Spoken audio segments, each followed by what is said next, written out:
we are going to discuss on the topic of marriage and its consequences in the present scenario. So marriage है क्या? विवाह एक क्या चीज़ है?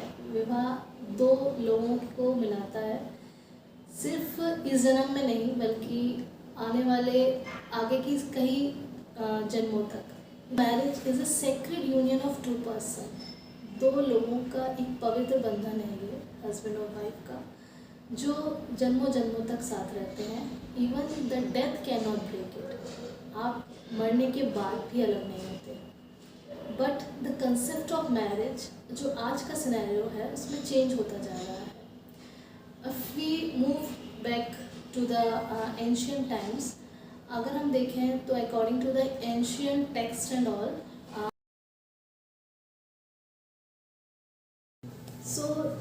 जो मैरिज है according to the ancient Hindu text, it is divided into two parts.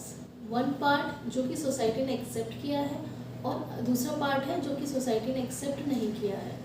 जो part accept किया है उसमें आता है ब्रह्म विवाह, जो विवाह आज के समय में बहुत ज़्यादा प्रचलित है। इस कंसेप्ट में जो लड़की का फादर होता है वो अपनी बेटी के लिए एक वर्क की तलाश करता है which has all the essential qualities a perfect man should have, और अपनी बेटी को with full of that ornaments and all सजा के उसका जो हाथ है अपने सन इन लॉ के हाथ में देता है, which also include the term कन्यादान।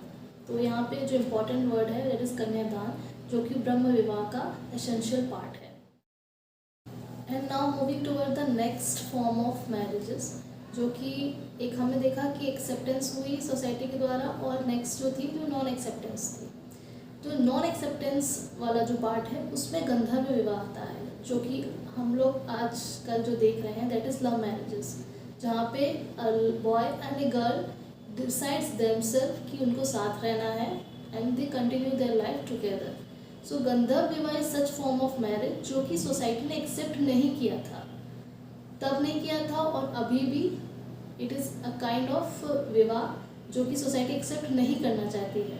जिस तरीके से ब्रह्म विवाह करती है उस तरीके से गंधर्व विवाह को एक्सेप्ट नहीं किया जा रहा है।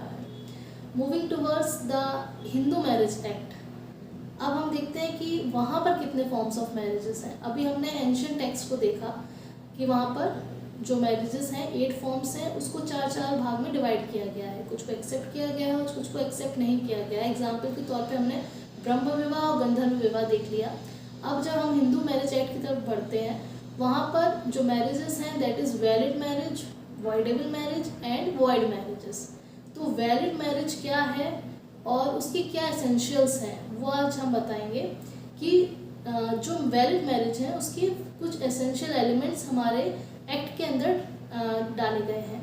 तो first and the foremost thing is that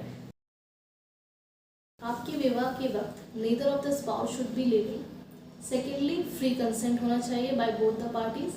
thirdly age factor, जो ग्रूम है उसकी एज 21 ईयर्स कम्प्लीटेड होनी चाहिए और जो ब्राइड है उसकी एज 18 ईयर्स कम्प्लीटेड होना चाहिए। Now next point is the most important point, unsoundness of mind. Unsoundness of mind उस लेवल तक it becomes difficult for the procreation of children. Then comes the prohibited relationship. किसी भी ऐसा relationship का result नहीं होना चाहिए आपकी मैरिज जहाँ पर वो प्रोहिबिशन लॉ लगाता हो। Then comes सपिंडा।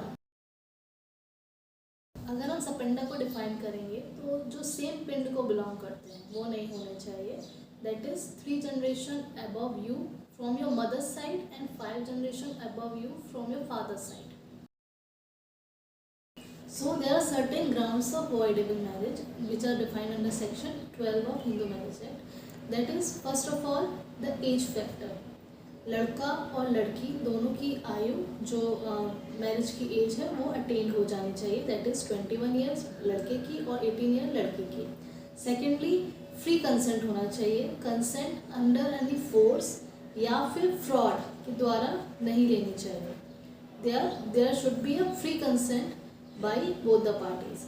Third, unsoundness of mind नहीं होना चाहिए, ऐसा कोई भी फैक्ट जो कि किसी भी पार्टी ने हाइड किया हो दूसरी पार्टी से। ये कुछ ग्राउंड्स हैं on the basis of which आप अपनी मैरिज को नल डिक्लेयर करवा सकते हो, एक डिग्री पास करवा सकते हो कोर्ट जाकर। सो अभी तक हमने मैरिजेस देखी कि कितने तरीके की होती हैं एंशियंट लॉ के हिसाब से, और हिंदू मैरिज एक्ट के हिसाब से हमने उसको डिफाइन किया और ग्राउंड्स देखे। सो अगर हम देखें कि जो मैरिज है वो उसका एक एंशियंट अप्रोच है और एक मॉडर्न अप्रोच है। अर्लियर अगर we will go back to 50 years और मोर देन दैट, हम देखते हैं कि जो ब्राइड होती है और जो ग्रूम होता है वो एक दूसरे को शादी से पहले नहीं जानते हैं। The decision completely depends upon their parents कि किससे शादी करनी है। इवन शादी के बाद उनको पता चलता है कि उनकी शादी किससे हुई है।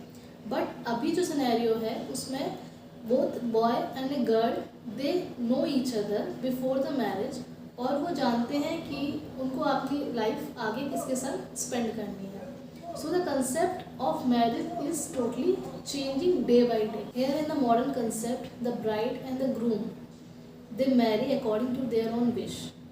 और जो जेंडर इक्वालिटी है, the definition of gender role और gender equality is also changing day by day. That is the term, the concept of feminism is increasing, and the economic dependency of a woman on man is also decreasing day by day, which leads to more cases of divorce, because now a man and a woman both are completely independent. The woman is not fully dependent on men for their financial and other purposes. So even a slight fight or even on small petty issues, the couples are ready to break their marriages and heading towards the divorce. So the term divorce, the grounds on which a person can take divorce, is given in the section 13 of Hindu Marriage Act. So there are certain grounds on which you can seek divorce from the court. That is on the basis of cruelty, unsoundness of mind, leprosy. The grounds of divorce has been given under section 13 of the Hindu Marriage Act, that is cruelty, desertion, unsoundness of mind, insanity, the person has renounced the world, has not been heard from the last 7 years, or ceased to be a Hindu. At the same time, the wife is having some special circumstances or the special points on the basis of which he can seek divorce, that is bigamy. And secondly, if his husband is guilty of rape or sodomy. So these were the grounds of divorce. आजकल present scenario में हम देख रहे हैं कि जो divorce की cases है काफ़ी तेज़ी से बढ़ रहे हैं, बिकॉज द जनरेशन बिलीव्स कि it is the best way to get out of their marriages. And marriage जो है सिर्फ सोशल वैलिडेशन के लिए नहीं है। Here the youngsters are ready to end their marriages before thinking twice, because they do not want a lifelong compromise.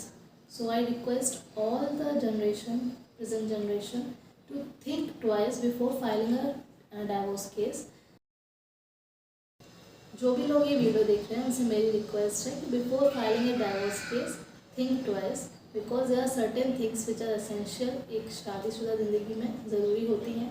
वो है respect, patience, tolerance and most important love. So इन सारे फैक्टर्स को ध्यान में रखते हुए अपनी शादी को एक और मौका दीजिए। At the same time for both men and women, चाहे आदमी हो चाहे औरत हो, अगर आपके साथ कुछ इनजस्टिस हो रहा है जो कि बियॉन्ड आपके कंट्रोल में है, तो उसके लिए आप अपनी आवाज़ ज़रूर उठाएं और कोशिश कीजिए कि अपनी मैरिज को बचाएं। अगर नहीं होता है तो इनजस्टिस को भी ना सहें।